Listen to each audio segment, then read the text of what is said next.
Welcome back, everybody. My name is Tucker, and today's video is the return of the rants to the channel. Today's is most specifically about Mike Malone, the head coach of the Denver Nuggets, but the general topic is Michael Porter Jr. But really quickly, before we get started, if you enjoy the NBA, then consider subscribing. I upload basically every single day. All right, so let's talk about some general things about Denver. Then we'll talk about Michael Porter Jr., and then we'll really get to the heart of what's bothering me here. So the Denver Nuggets at the moment are pretty comfortably a top 4 team in the Western Conference based off record.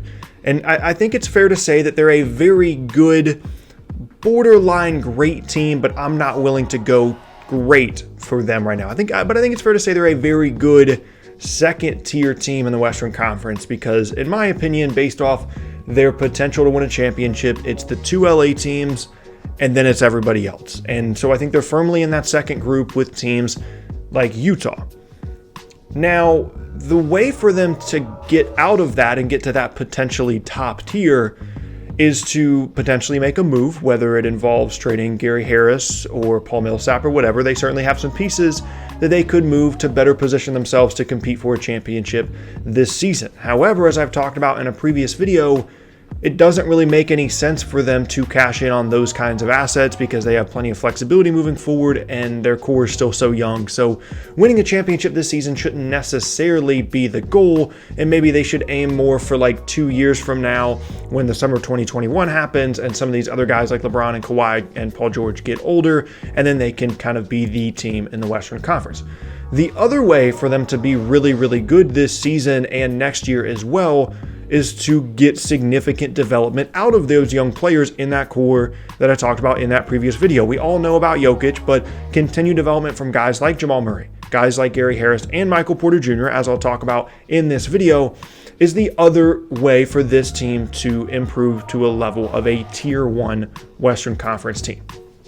And primarily, in my opinion, the way that they can increase their potential and raise their ceiling the most opportunity for that is the development of Michael Porter Jr., a player that they picked in the lottery in the 2018 draft, didn't play at all last year, and now is a player that is starting to emerge not only as a rotation player for Denver, but potentially a future star. And that word star is something that's thrown around way too often and probably deserves its own rant video about how, whether it's in articles or on Twitter, the word star is just thrown about so haphazardly. But I think it's fair to say that down the road, Michael Porter Jr. has the potential to be an all-star caliber player as a scorer, someone that has size, someone that is a good playmaker, and just the thing that strikes me the most about him when he plays, which is the heart of the issue we're going to get to here in a little bit, is his shot-making ability and how natural scoring and shot-making and creating seems to come to him, which on this Nuggets team I think is an incredibly valuable thing. You have players like Jokic that can create offense as a passer and at times as a scorer. Jamal Murray more as a scorer than a passer, but doesn't necessarily have the size to just say, hey, go get me a bucket. He needs to work a little bit more in ball screens, which is fine. Michael Porter Jr., more than any other player on the roster, is the kind of guy that you can say, hey, go get me a bucket in this situation, ball screen, isolation, post up, just dribble drive, isolation, whatever it is.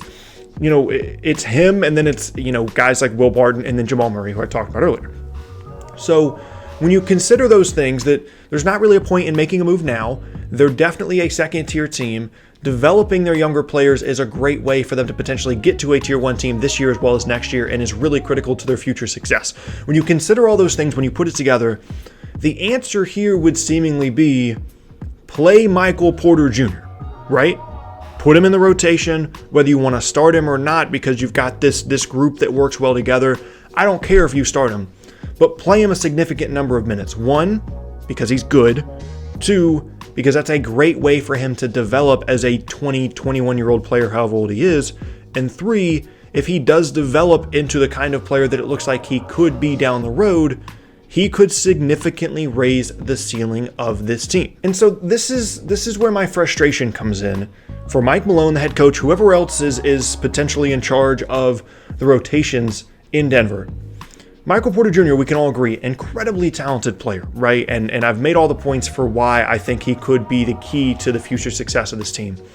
He's averaging less than 13 minutes a game. on the season in 34 games. And that is skewed towards the front end when he was only playing a couple minutes a game. And that certainly has trended upward. But if you watch Denver at all and you watch him play, this is a guy that deserves to be playing more than 13 minutes a game. And I can't really find a reason why he doesn't play more, specifically in games in which guys like Jamal Murray or Gary Harris or whoever it is are missing, and that is an incredible developmental opportunity for him to be potentially the second guy or maybe even the guy on offense on a particular night and see what he can do. And I just don't understand it. My first thought was, before I even decided to make this video, I was like, okay, well, let's look into it, because maybe there's a minutes restriction thing, right? Like, you don't want this guy to get hurt. He missed the entire year last year. You don't want to ruin that by playing him too many minutes.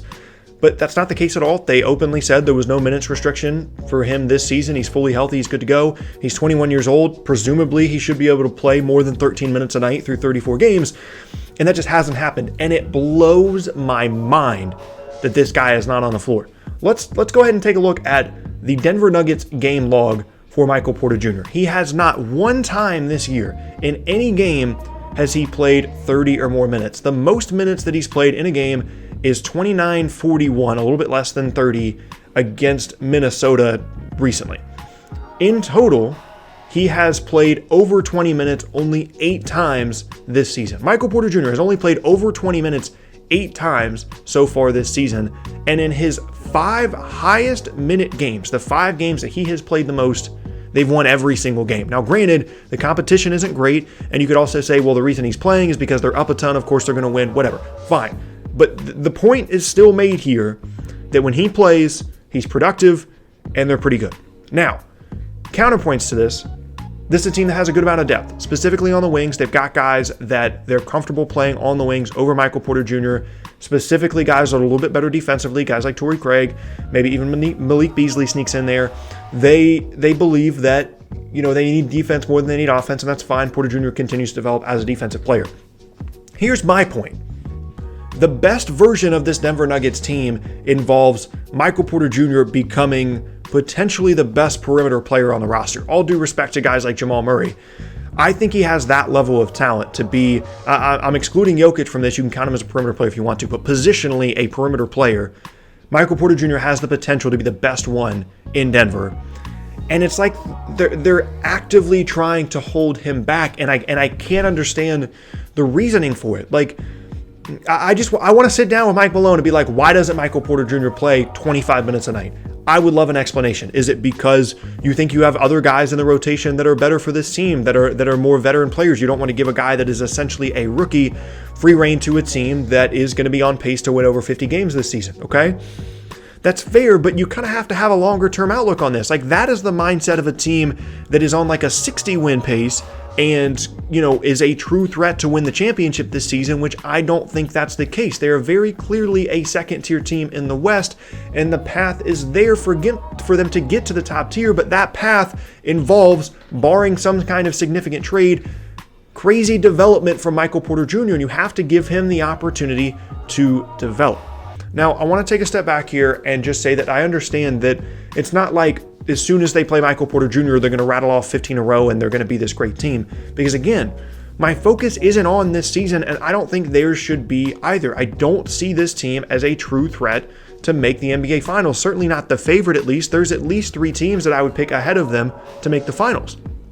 So my focus isn't on this season. My focus is next season, and more than likely the year after, once all the 2021 free agency stuff shakes out. Denver is perfectly positioned to say, this is us, this is our team, this is our time. And at that point, Michael Porter Jr. should be an all-star caliber player as long as he stays healthy and continues to develop, but he's not going to develop if you don't put him on the floor. Basketball players need to play basketball games to improve as players, and I'm begging the Denver Nuggets, put Michael Porter Jr. on the floor. Let him play. Let him play 25 to 30 minutes a night. Find a place in the rotation for him. It's not like there aren't nights where you're missing guys or maybe you need to try something different in the rotation. I understand they're having success from a win-loss standpoint, but you really think that when you're really good, right? Like when you're if you're Denver and you're sitting back and thinking, okay, what is this team going to look like when we make the NBA Finals? You're telling me that you think that Torrey Craig is going to be the starting wing on your team when you make the NBA Finals. With this core, whenever that happens, Torrey Craig's going to be your starting forward, so your starting 3. I disagree. I think it's going to be Michael Porter Jr. So why not accelerate that? Be smart about it. Make sure he's healthy. Make sure you're not overusing him. But when he plays, the guy needs to see the floor more than he is right now. And I don't want to go in circles too much here, but man, it's just frustrating because you know this guy's so talented, and in a draft class that was wildly talented, it doesn't make sense why we're not getting to see more from him, and we're not getting to evaluate him on a greater scale in terms of his minutes and his production. I mean, like, this is a guy that has multiple 20-point games this year, but hasn't played 30 minutes yet in a single game. You know, like, it just, oh my gosh, it's baffling to me that he's not getting more minutes. Again, I don't want to go in circles too much, but basically this is a call to action for Mike Malone. Dude, just put Michael Porter Jr. on the floor. Just let us see what it looks like. Help. You know, a year and a half from now, maybe he's an all-star and maybe he's the second best player on your team behind Jokic and Murray and Gary Harrison, guys like that are complementary options, or maybe you can afford to trade them at that point. And you are potentially set up to be the team of the future depending on free agency stuff in 2021. But Michael Porter Jr. is the key to unlocking that potential. And I just wish that you and your team would see that. And there you have it. That is going to be the end of today's video, and I thank you all very much for watching. Once again, my name is Tucker. If you missed any of my previous videos, then be sure to check out the boxes on screen. Thanks again, and I'll see you all next time.